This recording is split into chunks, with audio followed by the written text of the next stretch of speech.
L'éducation tue la peur. Un excellent moyen de surmonter la peur est d'éduquer ta peur.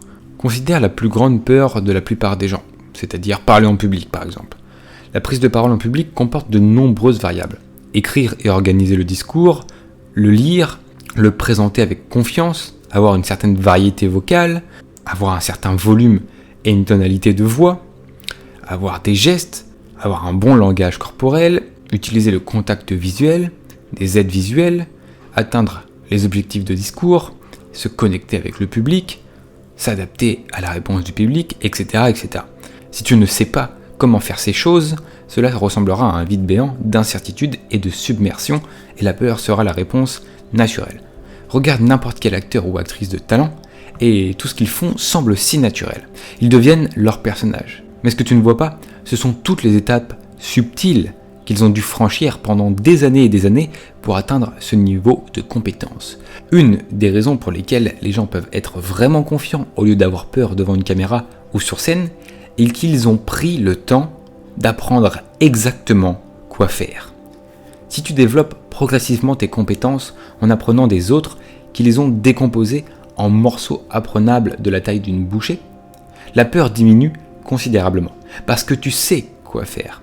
Lorsque tu t'entraînes et que tu répètes de manière inlassable et de manière fréquente les processus qu'on a vus tout à l'heure, tu deviens naturellement à l'aise.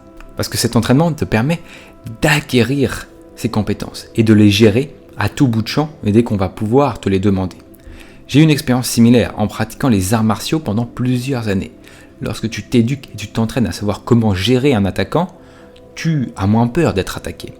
Je me souviens qu'un des élèves de mon école a été attaqué par un agresseur potentiel, alors qu'il n'était que ceinture verte. Il a utilisé ce qu'il a appris pour réussir à repousser l'attaquant sans se faire blesser.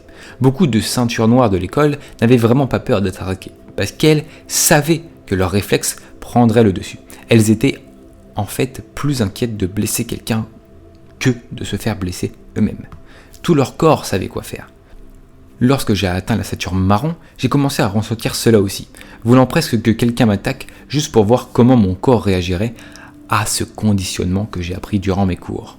Lorsque tu sais quoi faire, non seulement tu arrêtes d'avoir peur, mais en fait tu commences à vouloir accueillir l'objet de ta peur. Je ne dis pas que l'invitation à des attaques est une bonne idée, je dis simplement que l'éducation est un moyen puissant de détruire la peur.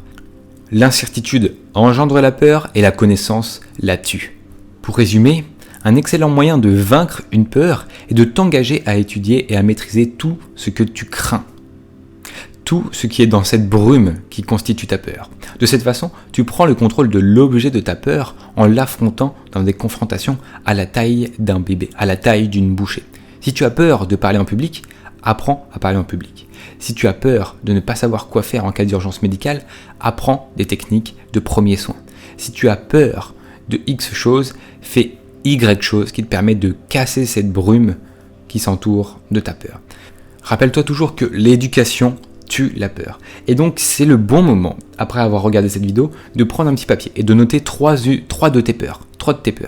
Et tu essayes de les décortiquer, comme je l'ai fait au début sur la peur de parler en public. Tu les décortiques et toutes ces étapes que tu vas pouvoir trouver grâce à ton décortiquement, eh bien, tu vas t'entraîner à les faire. Tu vas t'éduquer sur ces étapes et tu vas les répéter, t'entraîner dessus. Et tu vas voir qu'au fur et à mesure, la peur va s'effacer.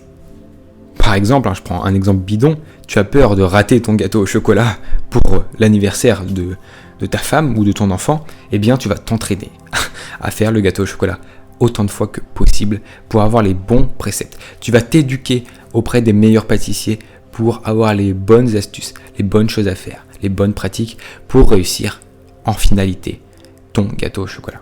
C'est un exemple rapide que je te donne. Merci en tout cas de m'avoir suivi. Rappelle-toi que l'objet de cette vidéo, c'était que l'éducation tue la peur. Si tu veux plus d'astuces, si tu veux plus te permettre de réfléchir à des questions de développement personnel, tu es sur la bonne chaîne. Je t'invite à t'abonner et je t'invite à mettre ton plus beau pouce bleu parce que ces conseils doivent être plus rayonnants sur la sphère YouTube. Si tu veux en apprendre plus et trouver des résultats probants dans ton développement personnel, je t'invite à rejoindre mes formations approfondies qui sont hébergées sur Udemy, la plus grande plateforme d'échange de formation au monde. Tu trouveras les liens au prix de lancement dans la description. Tu as juste à cliquer dessus et tu atterriras sur la page d'accueil de la formation. Tu achètes si tu as envie, tu achètes pas si tu n'as pas envie d'avoir des résultats dans ton développement personnel. C'est comme tu veux. Tu peux rester sur cette chaîne YouTube, bien entendu, en t'abonnant et en mettant ton plus haut pouce. Nous, on se retrouve dans une prochaine vidéo. À très bientôt, c'était Victor Brook.